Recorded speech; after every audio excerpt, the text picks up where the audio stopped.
On a déjà évoqué l'idée de transmettre une information sous forme parallèle ou série. Ici, dans la partie 2 de ce cours, vous avez un exemple d'un microprocesseur. En l'occurrence, c'est le type de microprocesseur qui est embarqué dans les cartes électroniques Arduino. C'est un microprocesseur PIC ici. Donc ça, c'est un petit ordinateur, hein, si vous voulez, entre guillemets. Et vous voyez, en fait, vous avez plusieurs broches ici. Ça, c'est les petites pattes qu'on voit sur les microprocesseurs. Vous pouvez regarder sur un kit Arduino, vous avez des petites puces électroniques et vous avez des petites pattes dessus. Et ça, ça, on appelle ça un port. Et ça, en l'occurrence, c'est le port B, parce que vous voyez RB0, RB1, RB2, RB3, etc. Tous les noms sont des B ici. Donc ça, c'est le port B en fait. Et vous avez d'autres ports. Ici, vous avez le port A, avec RA0, RA1, etc. Ici, vous avez le port D. Donc ici, on a un port A, un port B, un port D. Et on voit que chaque port contient 8 fils. Ici, je vais de D0 jusqu'à D7.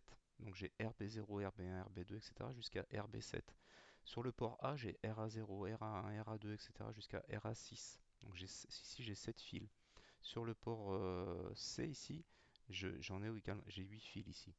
Et donc en fait, on dit que ça, c'est un microprocesseur 8 bits parce que les ports sont sur 8 bits. Ici, en tout, j'ai 8 bits. Et ces fils-là permettent de transmettre une information en parallèle. C'est-à-dire qu'à un instant donné, simultanément, sur chaque fil, je peux avoir différentes valeurs d'information. Hein, par exemple, sur, quand je vais communiquer, eh bien, je peux avoir un 0 ici, un 1 ici, un 0, un 0, un 1, un 1, un 0, un 1. Ça, c'est à l'instant t. Et puis à t plus 1, je vais avoir d'autres valeurs, et à t plus 2, je vais avoir d'autres valeurs, etc. Et toutes ces informations sur 8 bits sont transmises en même temps sur un bus. Et le bus ici, il est représenté par ce gros câble. En fait, ça c'est ce qu'on appelle un bus. C'est un bus de données parce que tous les petits fils en fait sont rassemblés dans un bus. Il faut imaginer que c'est un gros câble avec plein de petits fils à l'intérieur.